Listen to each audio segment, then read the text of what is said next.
We gon' get it right. We gon' get it right. We gon' get it right.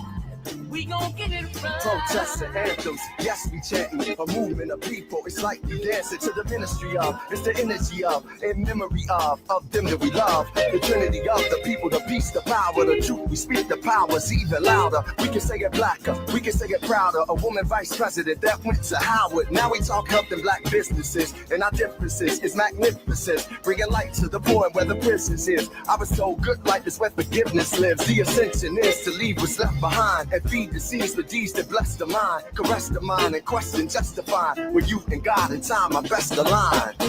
Shine, flies, no time to waste. You are listening to and streaming A More Perfect Union on KBLA Talk 1580. I'm Dr. Nii-Quartelai Quartey, your host and White House correspondent. I'm in touch, so you be in touch.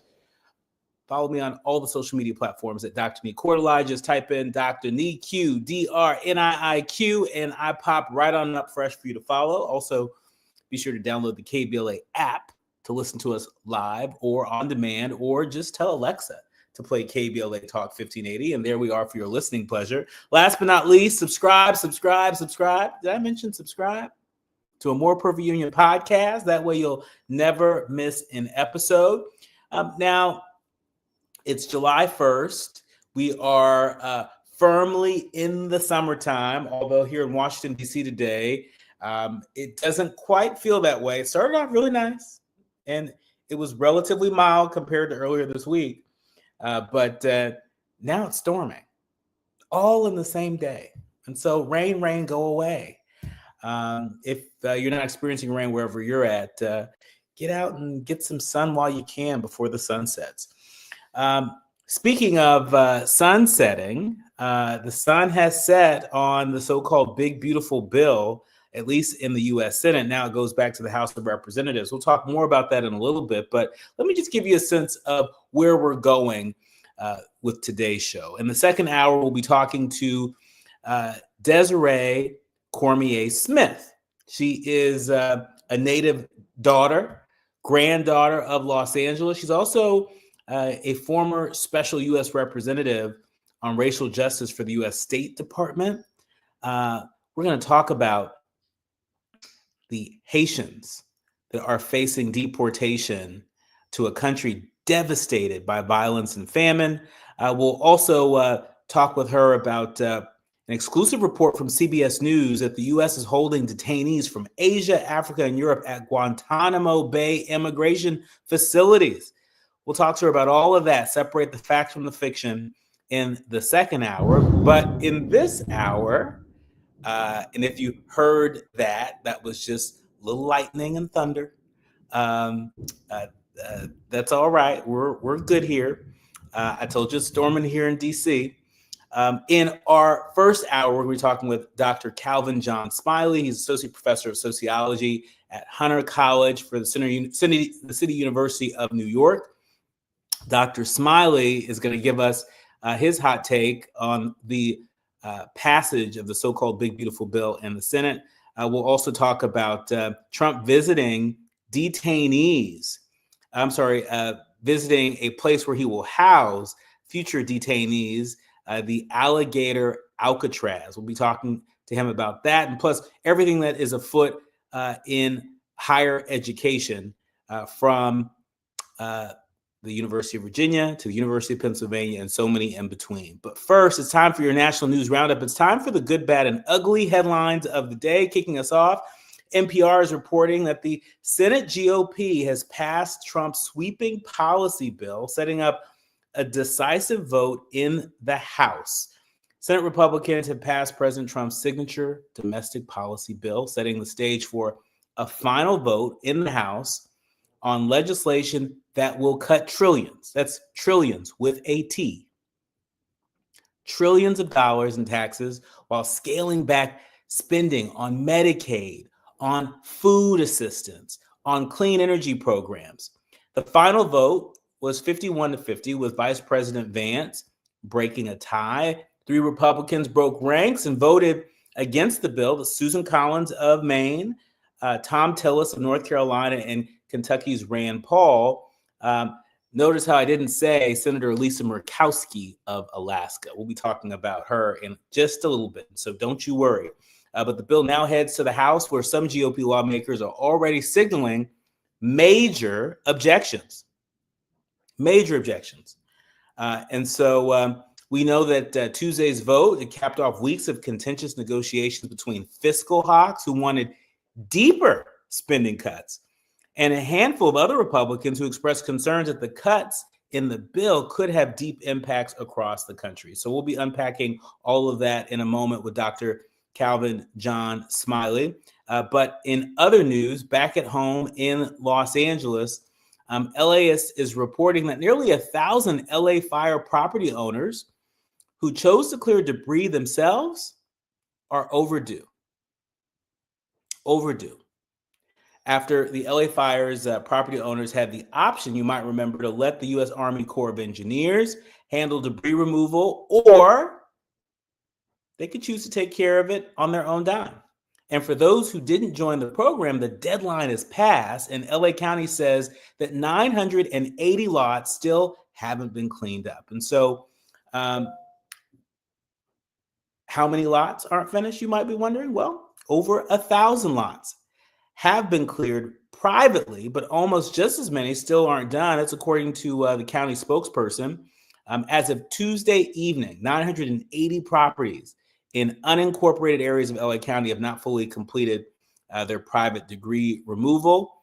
And so if you're wondering what happens next, County Public Works hasn't been able to reach everyone who's overdue. The spokesperson says that they've been notified a number of different ways about pending deadlines and that they need to select and move forward with debris removal options. And so if you haven't done that already, you may want to reach out to the county so that you can get that done and get the support you need, assuming that it is still available. Finally, new poll is out. It says that most feel democracy's threatened and political violence is a major problem. Surprise, surprise. NPR reporting that ahead of the July 4th holiday and the country's 249th birthday, 3/4 of Americans say that democracy is under serious threat. That's according to a new NPR PBS News Marist poll. Nearly 3/4 also see politically motivated violence as a major problem. The finding, it comes at a time of great political volatility. We've all seen it. In the midst of Trump's second term as president, the country is polarized and sharply divided. And I think even worse, we're seeing folks kind of shrug their shoulders. You know, think about just in the most recent weeks, some of the mass shootings that we've seen. We've seen members of the Minnesota state legislature shot. And where's the president? I saw the former president and the former vice president attend their funeral. I've barely heard the sitting president and sitting vice president speak a word. Right? Firefighters being shot at in Idaho. And we can't forget the man that got into former Speaker Nancy Pelosi's home in San Francisco and bludgeoned her husband with a hammer. The question is not about whether or not political violence is a serious threat. It's what are we going to do about it? When we come forward, I'm really looking forward to being in conversation with Dr. Calvin John Smiley, Associate Professor of Sociology at Hunter College. You're listening to and streaming A More Perfect Union on KBLA Talk 1580. You're listening to A More Perfect Union on KBLA Talk 1580. We've got a lot to talk about. Hey, Mom, I've been meaning to talk to you about some new COVID information I saw online. I read that Black folks like us with certain conditions like diabetes, heart disease, mental health conditions, or being 50 and older, like you, are at high risk. Boy, you sound like a commercial. I'm just saying. I know you love your ginger teas and essential oils, but remember, there are treatment options for COVID-19. I promise if I get sick again, I'll call my doctor to ask about my options. Visit WeTalkWeRise.com to learn more. Brought to you by Pfizer. Discover the 4th of July sale at Target. Save 20% on clothing and swimwear for women, select cookies with Target Circle, and up to 50% off Sun Squad sporting goods. Get ready for a fireworks-worthy celebration with patriotic cookies, fun sports gear, and of course, spectacular fits. The deal's end July 5th, so hurry and get 20% off apparel, select cookies with Target Circle, and 50% off Sun Squad sports gear, only at Target. Restrictions apply. My mom has decided to learn to paint, and she's good. My dad's now into creative cuisine, and I've already put on 6 pounds. Learning new things comes with age. My mom, she started forgetting my name and what we're talking about. Forgetting well-known things doesn't. Memory loss may be a sign of Alzheimer's disease. Early detection gives you and your loved one time to plan for the future. Learn the warning signs of Alzheimer's at 10signs.org. Brought to you by the Alzheimer's Association and the Ad Council. Hey, man. Hey, what's up, bro? What's that station you listening to? Oh, man, you don't know? That's Talk Radio. KBLA, 1580 AM. Check it out. 1580 KBLA. KBLA AM. 1580 Talk Radio. Progressive. At KBLA Talk 1580, we're celebrating our 4th anniversary, and this track right here is the gift one of our devoted listeners presented to us. Where you get some information, get a true education to know. Ooh, yeah. 1580. How cool is that? Having a member of our KBLA delegation write us a song. Stop it! Our listeners love us, and there ain't nothing we can do about it. Wouldn't want to. Thanks to Cardell and everybody else for turning on KBLA Talk 1580. We love you right black. Yeah. KBLA 1580 Talk Radio. Talk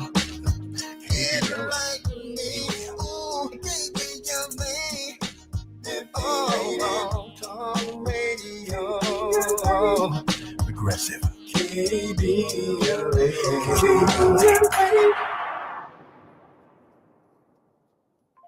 Hit me! National news, the consequence, informed opinion, and analysis beyond the headlines. You're listening to A More Perfect Union on KBLA Talk 1580. Of Alaska's interests. But I know that in many parts of the country, there are Americans that are not going to be advantaged by this bill. I don't like that. I don't like the fact that we moved through an artificial deadline, an artificial timeline to produce something to meet a deadline rather than to actually try to produce the best bill for the country. But when I saw the direction that this is going, you can either say, I don't like it, not try to help my state, or you can roll up your sleeves and do so. You're listening to A More Perfect Union on KBLA Talk 1580. I'm Dr. Nii-Quartelai Quartey. I'm really excited to welcome my friend, my brother, Dr. Calvin John Smiley, back to the show. He is Associate Professor of Sociology at Hunter College. He's also an author, and he also has a consultancy, Till Everything is Better, LLC. Welcome back to the show, Dr. Smiley. Hi, thank you so much, Dr. Nee. It's a pleasure to be here. Well, it's a pleasure to have you here to help separate the fact from the fiction. You just heard that clip from Senator Lisa Murkowski of Alaska. And let me tell you, these internet streets are talking. And the internet streets are talking because I think the internet streets can see through the BS. Let's call it as we see it. Senator Murkowski was a no on this bill. Then she was waffling on this so-called big, beautiful bill. And then you know what they did? They gave her some carve-outs. They put some carve-outs in the bill for the people of Alaska. And so here she is talking about how, it's just awful for the country, but it's all right for Alaska. And it was good enough for her to vote for it. Does Senator Murkowski represent everything that is wrong with our politics today? Absolutely. I mean, what we saw with this big, beautiful bill was, Murkowski and others saying, who am I going to be loyal to? Trump and my constituents. And they give her this little piece of the crumbs. But as we know, this big, beautiful bill is going to pull from things like Medicaid and SNAP. And those are her constituents, right? Alaska is not, I don't know exactly what number it is, but I know for a fact it's not in the top 10 of wealthiest states, right? So there's a lot of folks who are in Alaska who are struggling, who are going to be hurt by this bill. And so, in the clip when she talks about, I hope the House can do something, it's just so indicative of it's someone else's problem, right? Just let me get it off of my plate and let someone else deal with it. And, it's bad politics. It's bad for democracy, and it's bad for all of us.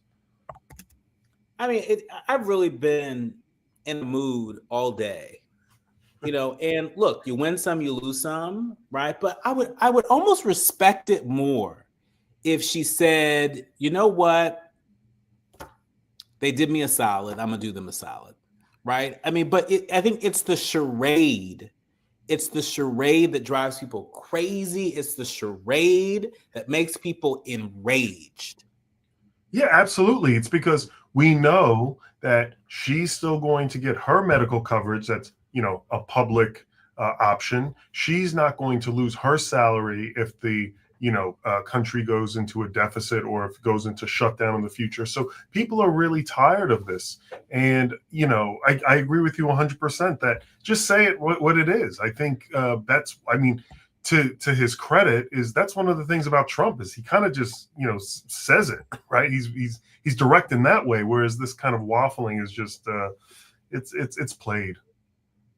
Yeah, it's played. And clearly they're trying to play us. They are playing us. They are playing us because they're talking about how this is a so-called big, beautiful bill, but it's a big nightmare if you're on Medicaid. It's a big nightmare if Social Security is your lifeline. It's a big nightmare if you have student loans and for future generations of folks that would not go to college if not for that Pell Grant, if not for those federal student loans. It's not big and beautiful for a lot of people. No, and I think the other insidious part of it is how they try to co-opt and say, well, this is going to create more jobs. When we know, like we've now been living in 40 plus years of whether you want to call it Reaganomics, trickle down economics, right? It doesn't work.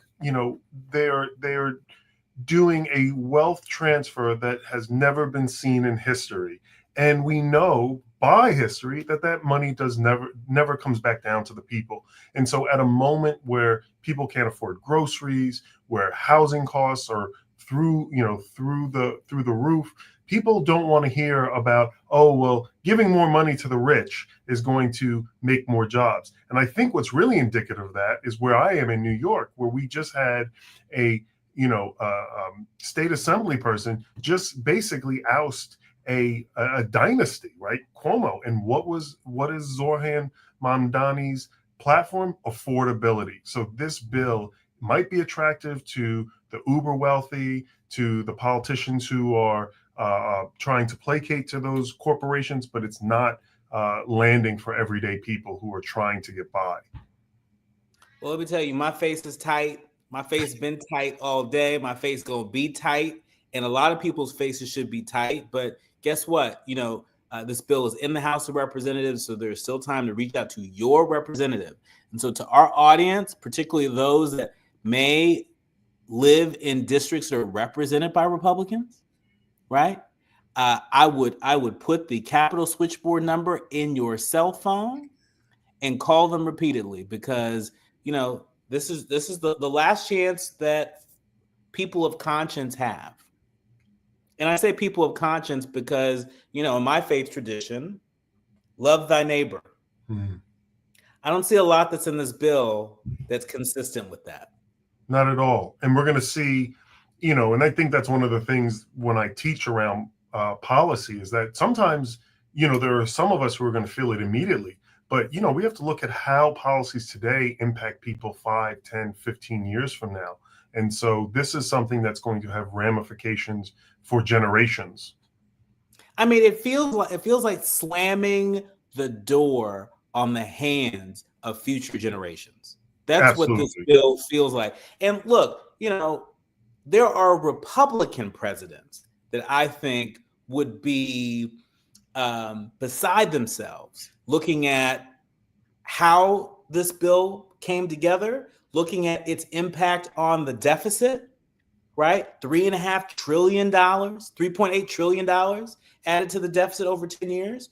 I think there are Republican presidents, we may not agree on a lot of things, but there have been decent Republican presidents in this country, right? President George H.W. Bush signed the Disabilities Act in the law. That was good. That was decent. President Nixon, we wouldn't have an environmental protection agency without President Nixon, a Republican. That's certainly good and decent. But what the poison pills that are in this bill that really, they don't just set us back in terms of progress led by Democrats or progress led by Republicans. It's progress led by so many folks. So many folks who have fought long and hard and organized long and hard. I'm sorry, this is very hard to watch, and maybe part of it is being in Washington, D.C. as this all went down today. Yeah, and I think you're right. I mean, it's something that's certainly going to have those ramifications. I feel for so many people, especially people of those generations that you just mentioned who fought for all of those things, to see it just get rolled back, and not even really rolled back, to see it eviscerated with this bill. It really draws a new line in the sand on what we will tolerate moving forward and how we will react and respond to those types of sweeping changes. I mean, the fact that you even have Elon Musk, who played a major role in helping President Trump to get a second term, invested over $250 million in Trump's campaign. Elon has said, he probably wouldn't be president today if not for Elon Musk's efforts. Elon Musk is against this bill. Elon Musk has said, I'm curious if he'll actually back it up, has said that he's going to make it his business to primary challenge all the Republicans that vote for this bill because he thinks it's terrible.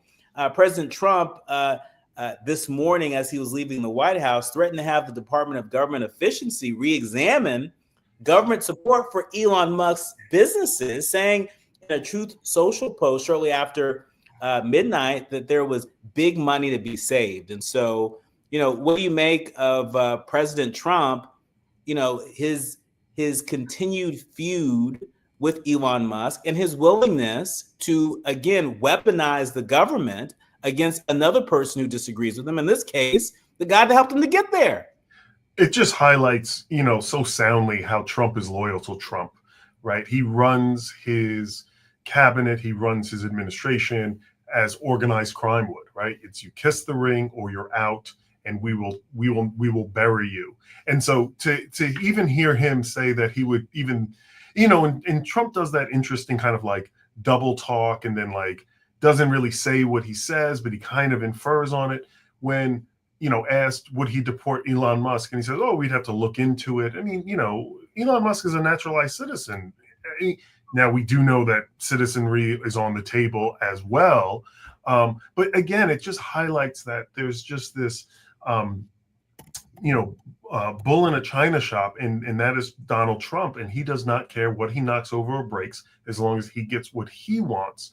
To that end, I also think what Elon Musk is doing is also part of the problem of our democracy, that we can just buy elected officials. That's crazy, right? That $200 million are going to Donald Trump, that he can get on platforms and say, I'm going to primary, and not primary candidates because of their sound ideas or their grassroots organizing, but because I have the money to just pay people to essentially be out of public office. To me, that is what is a real foundational problem of where we are with our democracy.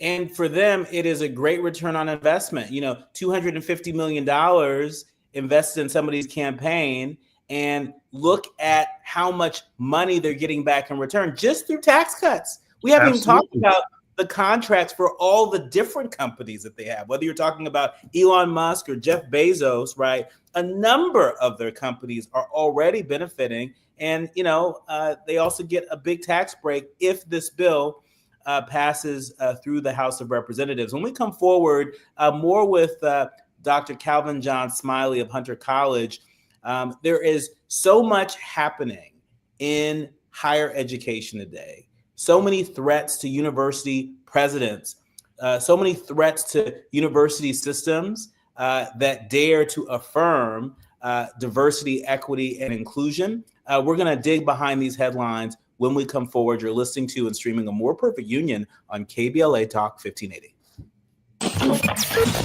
The audience is listening, thought-provoking, eye-opening, heart-rendering. This is where authentic voices meet powerful discussions on culture, community, and change. This is where Black voices matter. He's breaking boundaries, amplifying diverse perspectives, and tackling the issues that matter most to you. You're inside A More Perfect Union with Dr. Nii-Quartelai Quartey on KBLA Talk 1580. I'm Amber Payton with BIN News Now. Black Los Angeles Mayor Karen Bass says the Trump administration is using the city to push its extreme immigration agenda. We will defend our ordinance and continue to defend policies that reflect the long-standing values of our city. This comes after the Department of Justice sued Los Angeles to end its sanctuary city status. Bass calls the lawsuit an all-out assault. You can now rent Michael Jordan's former Chicago mansion on Airbnb. It sleeps 12 with 7 bedrooms, a movie theater, cigar lounge, salon, and a full basketball court. The cost, about $121,000 for a week.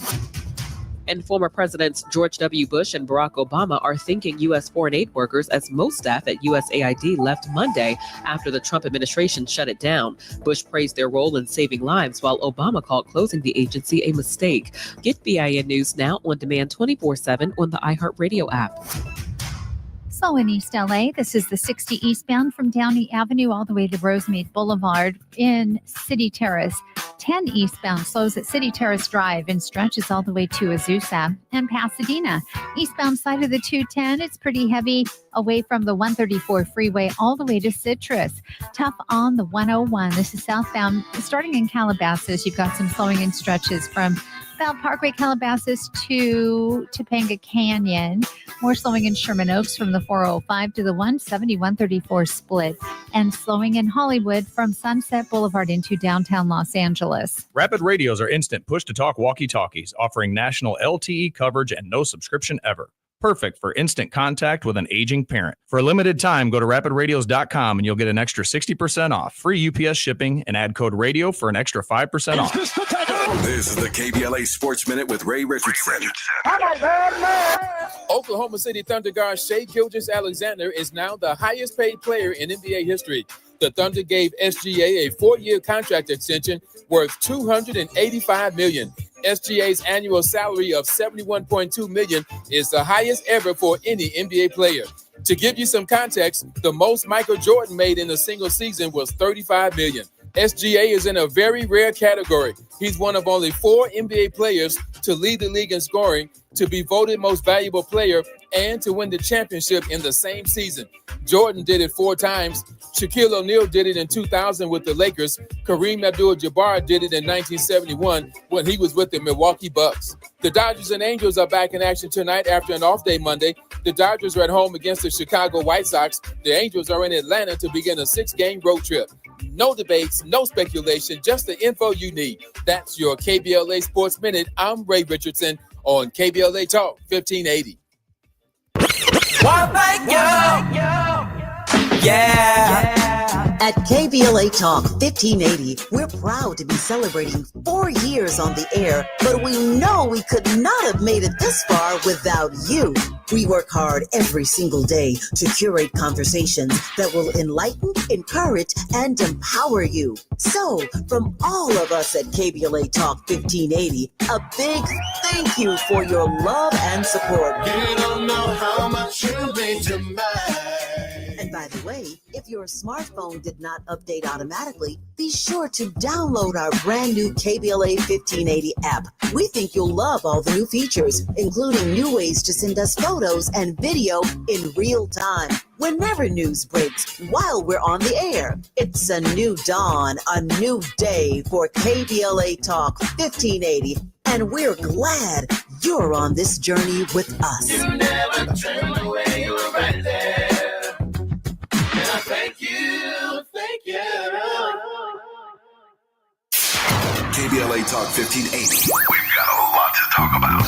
KBLA Talk 1580 is committed to self-care and community well-being. Walk Good LA was formed in June 2020, inspired by the Black Lives Matter movement and the beginning stages of the COVID-19 pandemic. What began as a few minutes of breath work and yoga meditation before protests against police brutality turned into a safe space for the community to heal in hard times. The immensely positive response from the community transformed the momentum into a movement. Today, Walk Good LA is a Black and Brown-led community wellness organization based in Los Angeles. They provide spaces for healing through community yoga classes, guided meditations, hikes, run clubs, and other activations throughout Los Angeles that attract hundreds of members weekly. With the help of Propel and Michael B. Jordan, they now have a yoga and wellness studio in Los Angeles called the Walk Good Yard. To join their mailing list and connect with healing spaces, please visit walkgoodla.org. That's walkgoodla.org.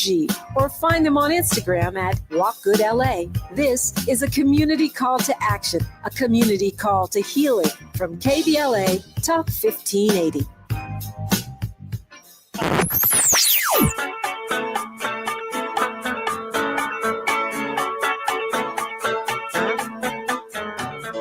This is KBLA Talk 1580. Talk radio that's music to your ears. We're unapologetically progressive. KBLA Talk 1580. Now back to building a more perfect union on KBLA Talk 1580. You are listening to and streaming A More Perfect Union on KBLA Talk 1580. I'm Dr. Nii-Quartelai Quartey, and he is Dr. Calvin John Smiley. He's associate professor over at Hunter College, and he is here with us today, attempting to separate the fact from the fiction. These days, a lot of fiction out there, but there's also a lot of bullying out there. And we're seeing this between the Trump administration and universities across the country. I want to start with the University of Virginia, because the Guardian is reporting that President Trump sent an explicit threat to cut funds from the University of Virginia. You don't have to take my word for it. Senator Mark Warner of Virginia, Democratic senator, he said as much. He said that he understood that the former UVA president was told that if he tried to fight back, hundreds of employees would lose their jobs, researchers would lose funding, and hundreds of students could lose financial aid or have their visas withheld. What do you make of this, Dr. Smiley? Fascism 101. I mean, I don't know how we can, not we, you and I, but as a country, how we can allow this to continue where you have a president who is supposed to be championing, fundamental principles, and education being one of those things. And we saw how he went after the Ivies, and, Columbia caved, faster than an elephant sitting on wet toilet tissue. Harvard pushed back a bit, but now he's going after the public universities, right? UVA is one of the oldest, as well as one of the most well-known public universities. I'm at a public university system. And so what we see is how, he is essentially playing a quid pro quo game with education. If you don't quit, I'll do this. I mean, this is, I'm not a lawyer, but this is, basic law, illegal things that he's doing. But again, he really seems to be able to have the power to do these things. And, it's unfortunate that Mr. Ryan, or President Ryan, excuse me, stepped down. But, again, he was caught between one of these rocks in a hard place. What do you do? Do you allow this kind of bloodbath continue on your campus, and which is going to affect students, faculty, staff, international students? And Mr. Ryan's a white guy. One of the things was that he was going after women presidents, women of color. Now he's going after the white guys. I mean, we really need to think about how we're going to respond as he continues to go after higher education over the buzz, using words like DEI, which is diversity, equity, and inclusion. I mean, I think that's super important. Yeah, and it's important to note that President Ryan, now former president of the University of Virginia, had a reputation for trying to make the UVA campus more diverse. He had served as university president since 2018, but there's a recurring theme here. We know that the University of California system has been put on notice. The LA Times is reporting that the Trump administration said just this past Thursday that it's opening an investigation into the University of California, alleging that the university's goals to increase faculty diversity may be illegal, sex and race-based hiring discrimination. And so part of what we're seeing is a perversion of the whole concept of discrimination, right? You have the Trump administration saying, well, reverse discrimination is a thing. You got white people being discriminated against, right? They are picking and choosing which discrimination is real and which discrimination they believe is not real. The University of California system is one of the crown jewels of public education in the world. If we were worried about brain drain before, talk to us about, the brass tacks impact, and even just the threat of the Department of Justice going after the University of California, the threat that poses to public colleges and universities across the country.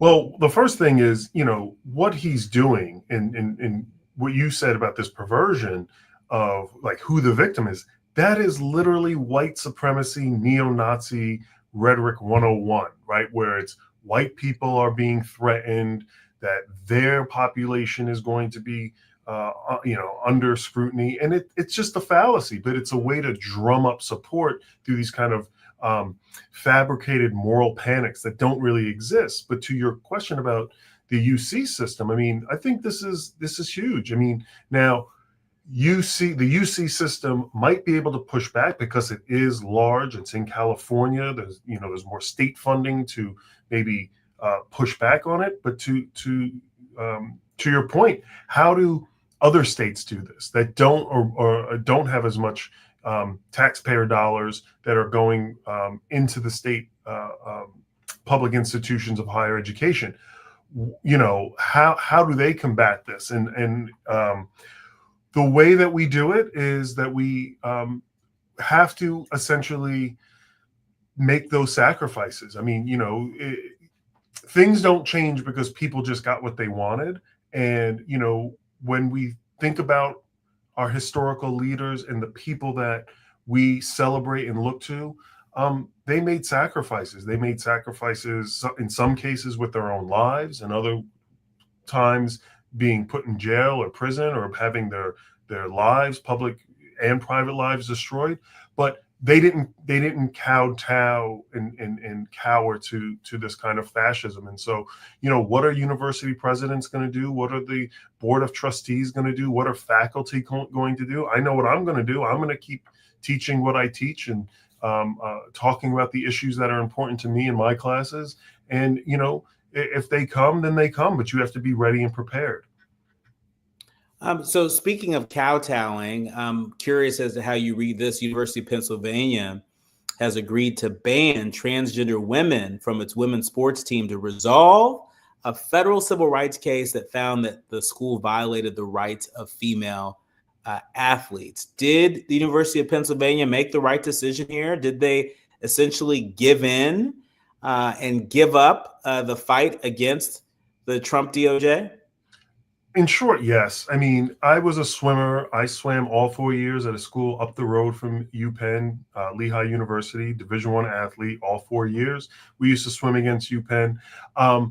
You know who goes to those swim meets? Your parents and your closest friends. And I don't want to make light of it, but what we've seen Republicans and conservatives and these others do is they've really been able to orchestrate a mountain out of not even a molehill, but an anthill, right? Less than 0.06% of all athletes are transgender in this country. This is not a war on gender. It is not a war on sex. And so absolutely UPenn, caved. And it's just a ridiculous thing that someone can't compete. And the last thing I'll say real quick is that I also find it really, again, a nefarious type of argument, because some of the people who are the loudest voices about protecting women's sports couldn't name for you probably 5 WNBA teams or their favorite female athletes. So there's this weird conflation that is being done,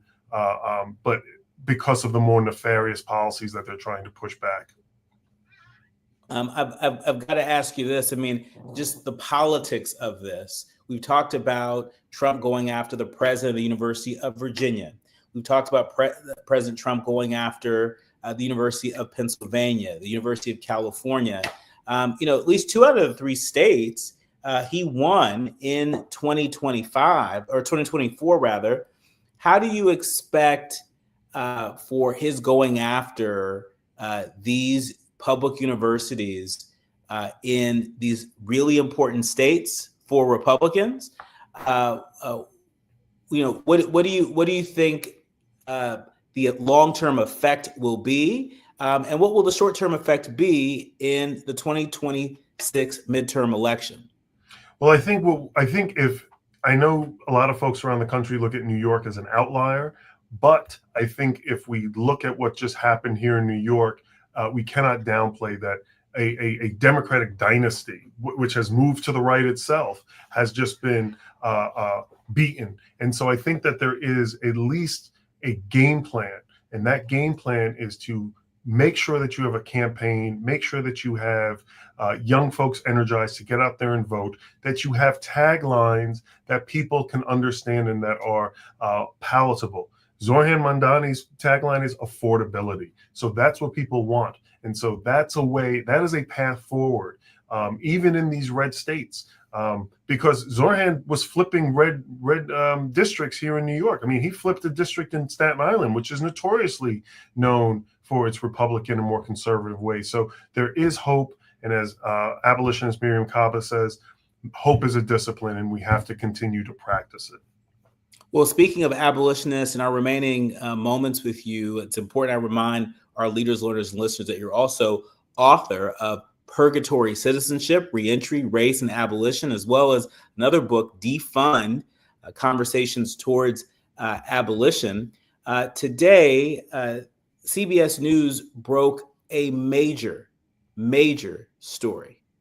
If the so-called Big Beautiful Bill hadn't passed the Senate today, I would imagine this would be the biggest story we would be talking about. The U.S. is holding detainees from Asia, from Africa, and Europe at Guantanamo Bay immigration facilities. The fact that in our lifetime that we're seeing Guantanamo Bay increase its capacity to hold detainees. This is the same place that President Obama was trying to shut down. And now we see President Trump finding good use for Guantanamo. What do you make of this exclusive story reported by CBS News? It's horrendous. We live in a fascist police state, and there needs to be a lot more done to undo it. So I'm not shocked by it. I'm certainly saddened. The fact that we're going to put people in what are essentially black sites. It's not like reporters, just have easy access to these detention sites or prisons, but also on the coast of Cuba, right, where we can't go. So, one of the most insidious things about prisons and carceral landscapes is it's often seen as out of sight, out of mind, where people can just be, quite literally and figuratively erased from the social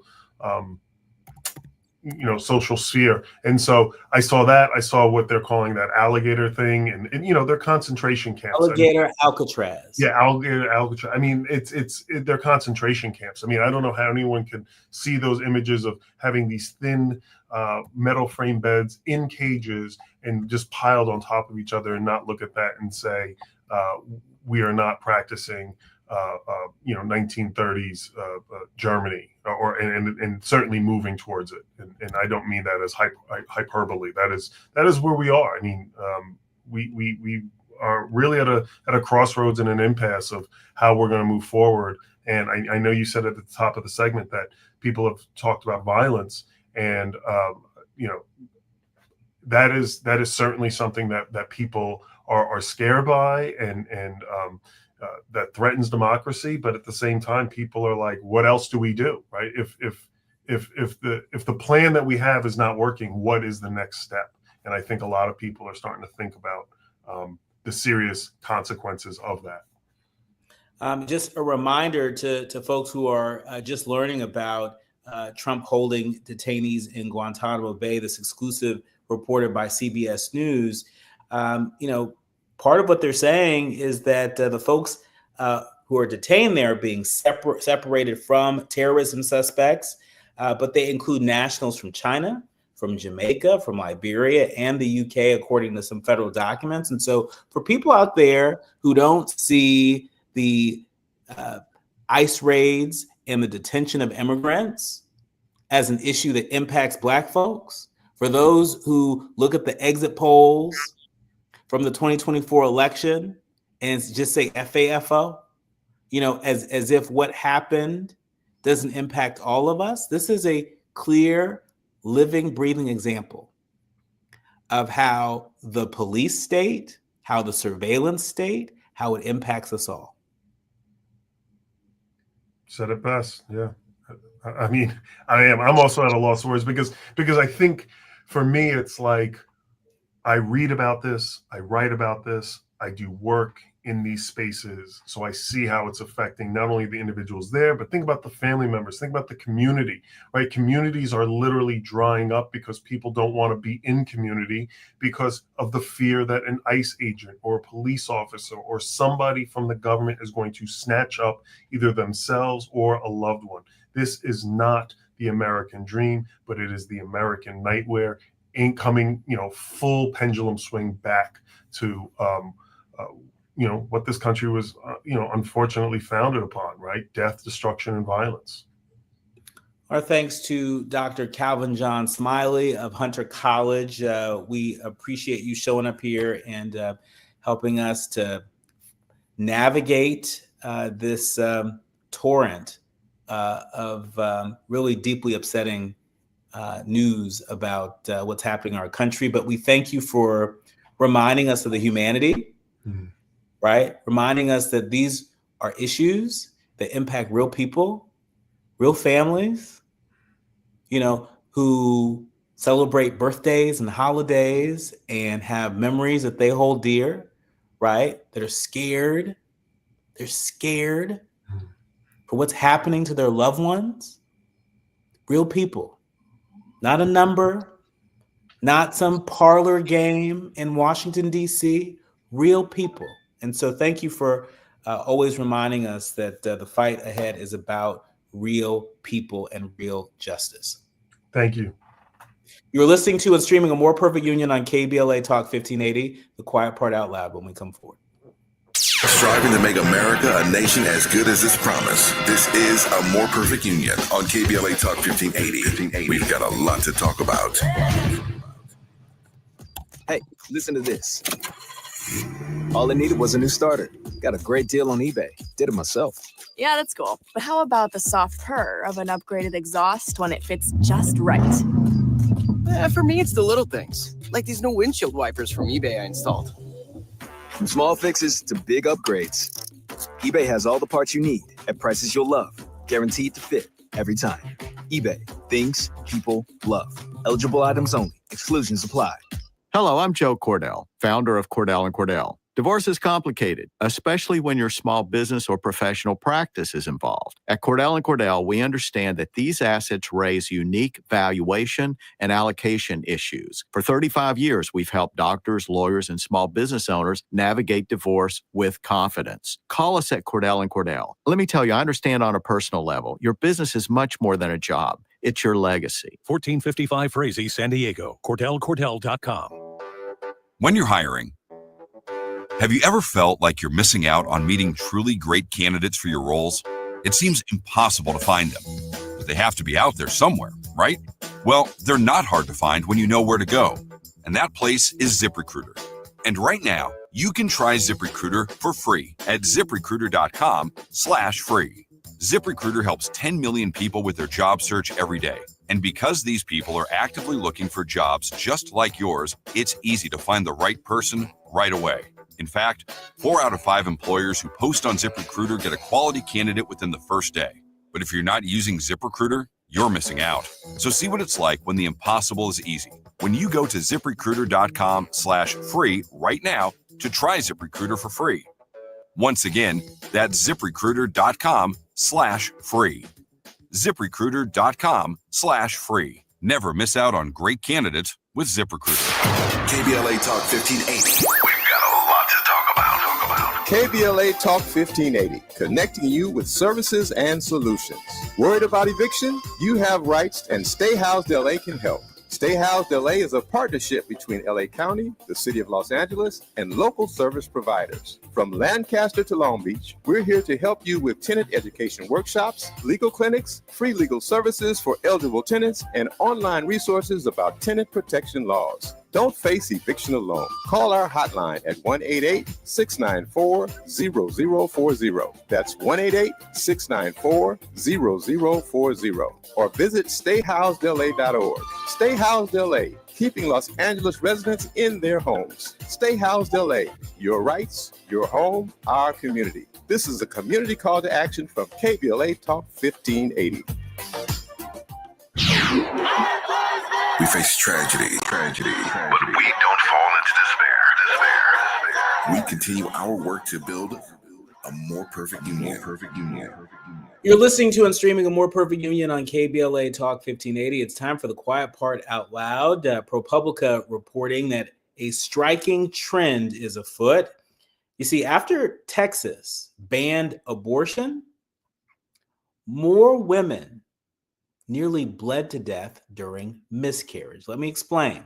Before states banned abortion, one of the gravest outcomes of early miscarriages could easily be avoided. Doctors could offer a dilation and among other procedures, which quickly empties the uterus and allows it to close, protecting against life-threatening hemorrhaging.